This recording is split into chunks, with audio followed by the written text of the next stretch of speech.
रसूलुल्लाह सल्लल्लाहु अलैहि वसल्लम मन बना लिल्लाहि मस्जिदन बनल्लाहु लहू बैतन फिल जन्नह। अल्लाह के रसूल सल्लल्लाहु अलैहि वसल्लम ने फरमाया कि अल्लाह रब्बुल आलमीन उस शख्स के लिए जन्नत के अंदर घर बना देगा, बनल्लाहु लहू बैतन फिल जन्नह, जिस शख्स ने इस दुनिया के अंदर मेरा घर बनाया। अब देखना ये है कि लेवल ऑफ ईमान हमारे अंदर कितना है।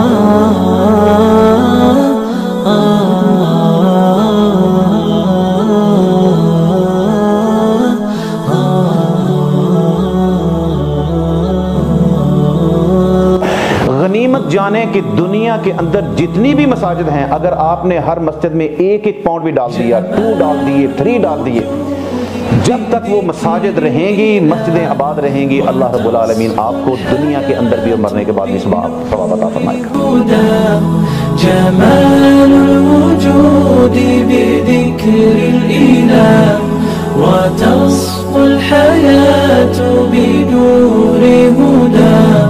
وتطلب نفس له طاعة ويبلغ سعادة।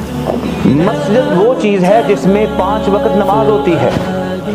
जब तक लोग नमाज पढ़ने आएंगे, आपने जितना भी हिस्सा डाला है, उस हिस्सा डालने की वजह से आप मस्जिद में आपकी कंट्रीब्यूशन होगी, आपका हिस्सा डल गया, लोग नमाज पढ़ने आएंगे जाएंगे, अल्लाह रब्बुल आलमीन आपके आमाल नामे में अजर व सवाब दिखता रहेगा। बच्चे कुरान पढ़ेंगे, लोग कुरान पढ़ेंगे, एक एक लेटर, एक एक लफ्ज़, एक एक हर्फ वो पढ़ेंगे, आपके नामा अमाल में उतना ही सवाब दिखा जाएगा। क्यों?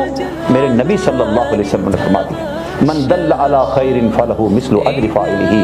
आपने नेकी का काम दिया, नेकी के मैसेज को आम किया, लोगों तक पहुंचाया, तो ये चीज़ है। जब तक कुरान पढ़ा जाएगा, जब तक लोग मस्जिद को आबाद रखेंगे, लेक्चर होंगे, बच्चे पढ़ेंगे, न जाने कितनी सदियां ये दुनिया अभी बाकी है, आपकी कब्र में आपको अजर मिलेगा। अल्लाह के रसूल सल्लल्लाहु अलैहि वसल्लम ने फरमाया कि जन्नत में अल्लाह इंसान के दर्जात बुलंद करता है, और वो इंसान पूछता है, या अल्लाह मैं तो कोई अमल नहीं कर रहा, अब मेरे दर्जात कैसे बुलंद हो रहे हैं?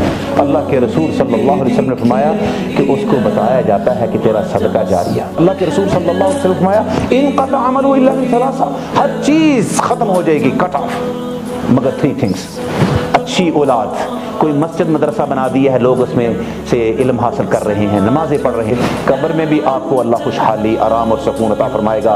आखिरत में जब हर इंसान परेशान होगा, मुश्किल में होगा, उस वक्त देखेगा इधर उधर कोई मेरी मदद करे, ये आपके सदकार, आपकी नेकी आपके ऊपर साया बन जाएगी। अल्लाह क़यामत के दिन ये चीज़ तुम्हारे लिए आसान कर देगा, पुल सिरात से गुजरना आसान हो जाएगा, जन्नत की तरफ जाना अल्लाह रब्बुल आलमीन आसान फरमा देंगे। मेरे दोस्त और भाइयों, अपने अकाउंटों को ना देखो बार बार, हमारे बच्चों के काम आएगा।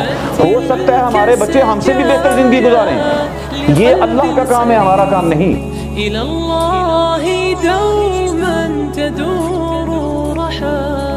فيا سعد من كان ذا همة إلى جنة في أعالي سماء، إلى جنة في أعالي سماء.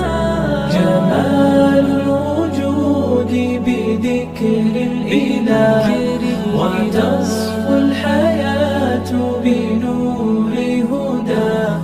جمال الوجود بذكر الإله، وتصفو الحياة